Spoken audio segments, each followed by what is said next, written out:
You know that feeling, right? You're in a conversation and it just hits a wall. The energy just dies. Well, a lot of the time, it's not about what you say, it's about how you react. Today, we are going to unlock a little secret from the world of Japanese conversation that is honestly a total game changer. So, let's get into it.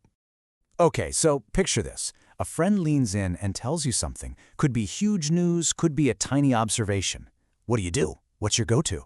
Is it just an "oh cool"? A quick nod? Because that tiny little moment, that reaction, it's a fork in the road. It can either open up the whole conversation or it can shut it right down. It's a challenge we all face, but there's this beautifully simple approach from Japanese we can all learn a ton from. And that's really what this is all about. We're talking about the art of reaction. And believe me, this goes way beyond just being polite. This is the very engine of real, genuine connection.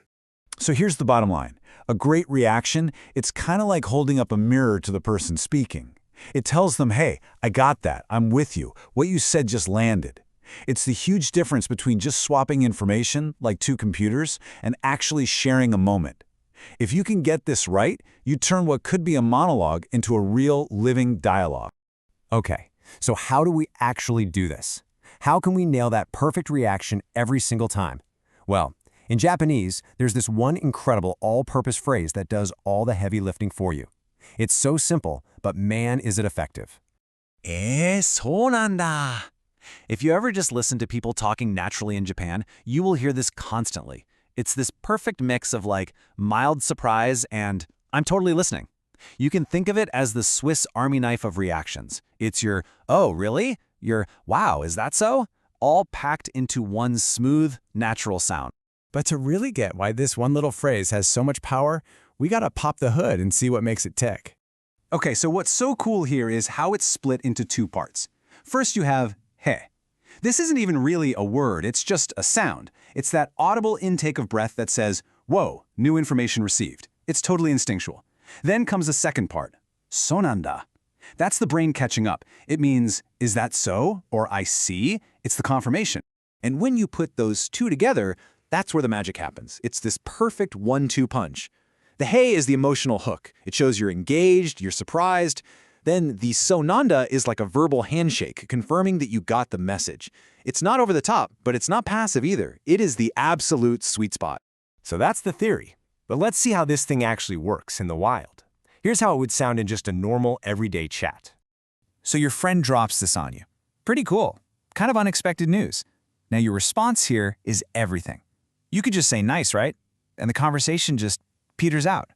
Or you could hit him with, hey, so nanda, and boom. Instantly, you've shown you're paying attention, you've shown you're genuinely interested, and you've basically just handed them a microphone and said, please, tell me more. It is the ultimate launchpad for a deeper conversation. See, this isn't really about memorizing a phrase from another language. What this is a shortcut to mastering one of the most important skills in all of communication, truly making someone feel heard. So, let's just boil it down. Why is this so powerful? Because when you use it, you're not just waiting for your turn to talk. You're showing real surprise, real interest. You're telling that person, I'm not just hearing noise, I'm actually listening to what you're saying. And that right there is everything. It makes the speaker feel validated, feel heard. And the result? The conversation doesn't just stumble along, it flows, it gets deeper, all on its own. We've just dissected this absolute powerhouse of a phrase in Japanese, but the idea behind it is totally universal, right? Every language has these little keys that unlock better conversations. So, I'll just leave you with this question to chew on. What's the equivalent in your own language? What's your, hey, so nanda? What's that simple little phrase you can use that proves you're not just there, but you're really, truly listening?